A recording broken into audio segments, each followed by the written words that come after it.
La stampa internazionale esalta la Valle dei Templi di Agrigento. Il riconoscimento arriva dai giornali Sunday Times inglese e il Pais spagnolo e Die Presse austriaco. Un riconoscimento che non può far altro che bene al turismo, invogliando così gli inglesi, gli spagnoli e austriaci, ma anche tutti gli altri paesi a visitare la città.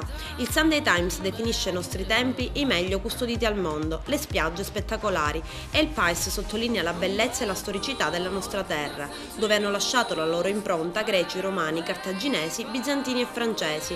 Il Die Presse mostra il suo apprezzamento descrivendo la Valle dei Templi come una delle mete archeologicamente più interessanti al mondo.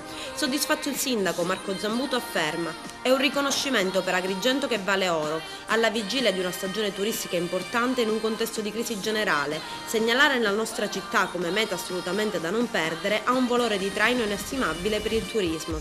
Si tratta di un vero e proprio spot che vale miliardi perché fondato su un'analisi del valore turistico inestimabile delle nostre città ed assolutamente beneaugurante per tutti coloro che lavorano nel settore turistico, alberghiero e nella ristorazione.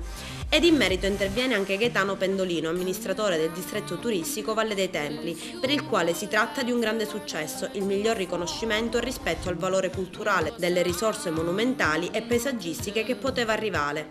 Segno anche del grande lavoro sinergico svolto in questi anni dalla filiera turistica. La particolare attenzione dimostrata alla Valle dei Templi dalle prestigiose testate giornalistiche internazionali soddisfa anche l'assessore regionale ai beni culturali e all'identità siciliana Sebastiano Missineo.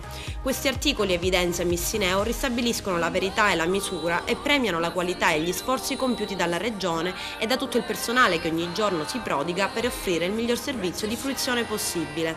Per troppo tempo sono stati sottolineati i lati negativi, conclude, e sminuite invece le nostre eccellenze.